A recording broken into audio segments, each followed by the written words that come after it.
Capítulo 2, versículo 13 del capítulo 2, dice que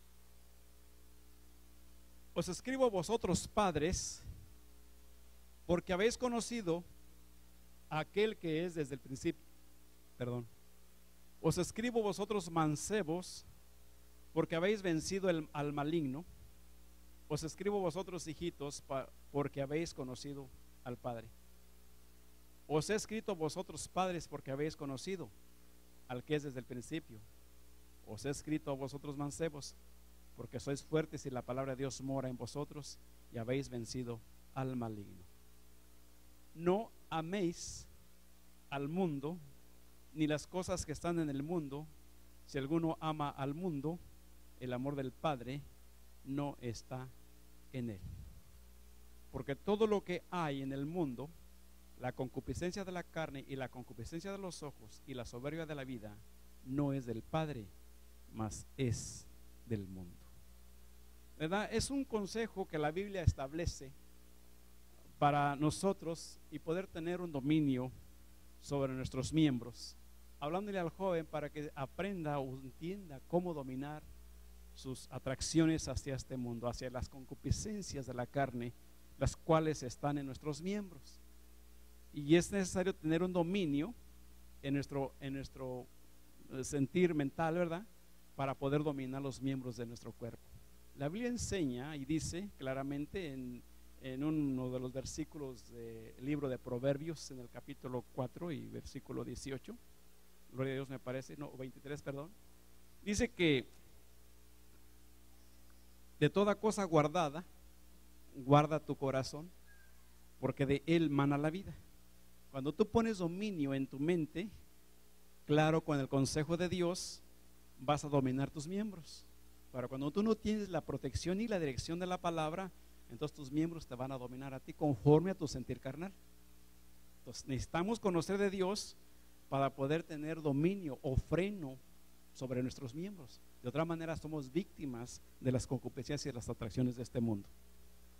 Por eso hay mucha juventud, ¿verdad?, que es derrotada por parte del maligno, porque no tiene protección, o no se quiere escudar en Cristo, o no busca de Dios. Pero Dios, el propósito de Dios es protegernos, ayudarnos a vencer las tentaciones y cuantas cosas, ¿verdad?, se nos atraviesan en la vida, especialmente cuando estamos pasando por la vida como nuestra hermana Mariela, la vida joven. Gloria a Dios. Repito, es una vida, creo que muy hermosa, pero a la vez difícil. Pero con Cristo todo es posible. ¿Cuántos dicen amén? ¿Verdad? Les mencionaba al principio que cuando estamos en un culto fúnebre es un poquito duro, más triste, porque se nos va un ser querido que ya no lo vamos a volver a ver más, ni vamos a poder conversar con él ya más. Pero en este caso tenemos, ¿verdad?, un cumpleaños y debe de haber alegría. Gloria a Dios. Primera de Corintios, el apóstol Pablo hace mención y da consejos. Aleluya, consejos, ¿verdad?, muy hermosos, muy atractivos, a veces un poquito rudos para nosotros, ¿verdad?, cuando queremos andar en las diversiones, pero bonitos cuando hacemos caso al consejo. Aleluya, y lo ponemos en acción en nuestra vida. Capítulo 7, la primera de Corintios, versículo 31,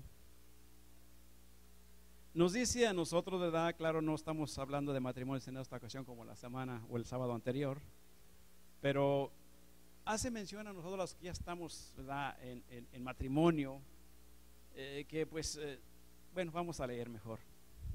Dice, versículo 31 dice, y los que usan de este mundo como los que no usan, porque la apariencia de este mundo se pasa. Quisiera pues que estuvieseis sin congoja.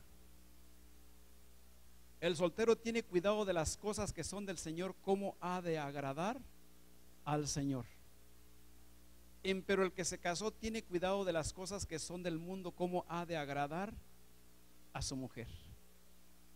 Hay asimismo diferencia entre la casada y la doncella. La doncella tiene cuidado de las cosas del Señor para ser santa, así en el cuerpo como en el espíritu.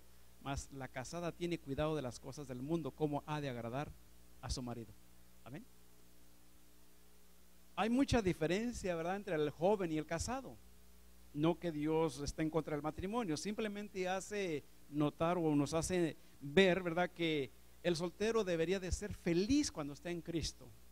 La soltera debe ser contenta porque su preocupación principal o prioritaria debería de ser agradar a Dios en todos los aspectos. Gloria a Dios. Y el casado ya es diferente, creo que de eso damos razón los que estamos en matrimonio. Tenemos cuidado, ¿verdad?, de cómo a veces complacer a la mujer o viceversa, ¿verdad?, cómo ella nos complazca a nosotros. Gloria a Dios. Y por lo tanto es un espacio que se va uno comiendo, ¿verdad?, en lugar de dedicarlo para Dios.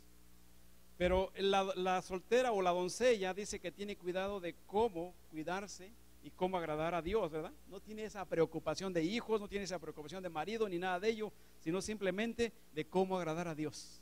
Amén.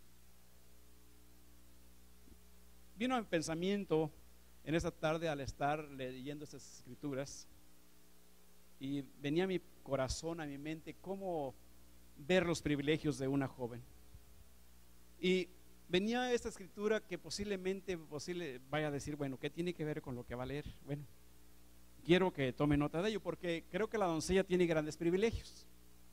Quiero hacerle mención de un pasaje que hay en la palabra del Señor.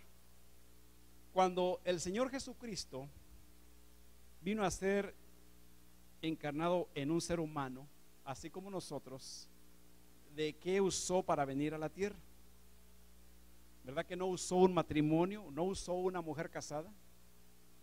¿No usó, verdad, una viuda tampoco? Mucho menos. ¿Se acuerda que usó una doncella? ¿Estamos de acuerdo? Gloria a Dios.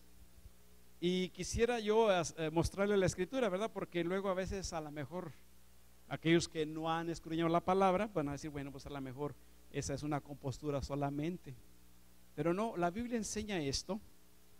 Y son privilegios, hermano. Por eso aquí está diciendo que la doncella tiene cuidado de cómo agradar al Señor, tanto en el cuerpo como en el espíritu. Gloria a Dios. Y quiero ir, ¿verdad?, bendito Dios, primeramente a Isaías. Si usted se recuerda, Isaías, ¿verdad?, es un profeta que el Señor tuvo en aquellos tiempos antes de que el Señor viniese. Dios venía siendo anunciado ya desde tiempo antiguo que iba a estar con nosotros. Y a Isaías le da, ¿verdad?, esta visión de que él iba a estar aquí y cómo iba a estar. En el capítulo 7, versículo 13 y 14, dice: dijo entonces Isaías: oíd ahora, casa de David, ¿os es poco el ser molestos a los hombres, sino que también lo seáis a mi Dios? Por tanto el mismo Señor os dará señal, he aquí que la Virgen concebirá y parirá un hijo y llamará su nombre Emmanuel, que declarada en sí es Dios con nosotros. Pero está profetizando solamente Isaías. Isaías solamente hizo mención de lo que el Espíritu Santo le estaba dando. Y aquí la Virgen, ¿verdad?, parirá un hijo y llamará su nombre Emmanuel. Él no sabía ni quién, ni cómo se llamaba, ni quién iba a ser. Solamente Dios le enseñó que iba a ser una virgen. En otras palabras, una doncella. Gloria a Dios.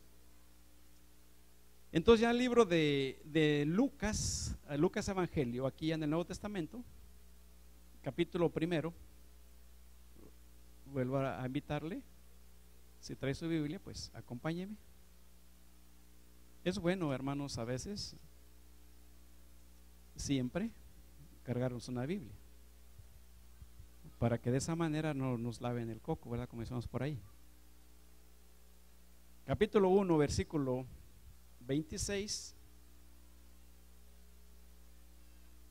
Y el sexto mes, el ángel Gabriel fue enviado de Dios a una ciudad de Galilea llamada Nazaret, a una virgen desposada con un varón que se llamaba José, de la casa de David, y el nombre de la virgen era María.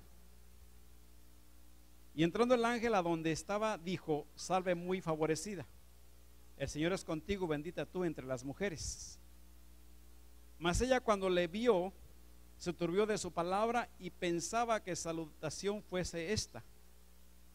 Entonces el ángel le dijo: María, no temas, porque has hallado gracia cerca de Dios. Y aquí concebirás en tu seno y parirás un hijo, y llamarás su nombre Jesús. Este será grande y será llamado Hijo del Altísimo, y le dará el Señor Dios el trono de David su padre, y reinará en la casa de Jacob por siempre, y de su reino no habrá fin. Entonces María dijo al ángel: ¿cómo será esto? Porque no conozco varón. Estamos hablando de quién, hermano? De una doncella, de una virgen, de una jovencita que no había entrado con varón. Y respondiendo el ángel le dijo: el Espíritu Santo vendrá sobre ti, y la virtud del Altísimo te hará sombra, por la cual también lo santo que nacerá será llamado Hijo de Dios. Alabamos a Cristo. Amén. Gloria a Dios. Y María no entendía cómo voy a tener yo un hijo si no tengo varón. Es más, apenas si ando noviando con José. ¿Cómo voy a hacerle? Dijo: mira, yo te voy a decir cómo se le va a hacer este asunto, ¿verdad? Entonces Dios escogió una doncella para este propósito. Por eso, cuando la palabra del Señor está mencionando ahora, el apóstol Pablo acá en los Corintios está diciendo, ¿verdad?, que la doncella tiene cuidado de cómo agradar a Dios tanto en el cuerpo como en el espíritu. María era una joven que se había guardado y se estaba guardando con un propósito único, ¿verdad? Ella en sí tenía, me imagino, que buenos modales y buenas instrucciones de sus padres o de sus parientes. Gloria a Dios. Pero la estaban dirigiendo por un camino correcto. Por lo tanto, ella sabía y conocía el temor de Dios. No se resbalaba así porque así nada más a la y se va. No, tenía precaución y más que nada tenía el temor de Cristo en su corazón. Entonces, cuando Dios, ¿verdad?, dice: voy a nacer en una virgen, está hablando de una joven que, ¿verdad?, que no había conocido varón. Dice, y voy a engendrarme en ella, pero no le explicó a Isaías profeta, simplemente le dio la visión y Isaías la escribió.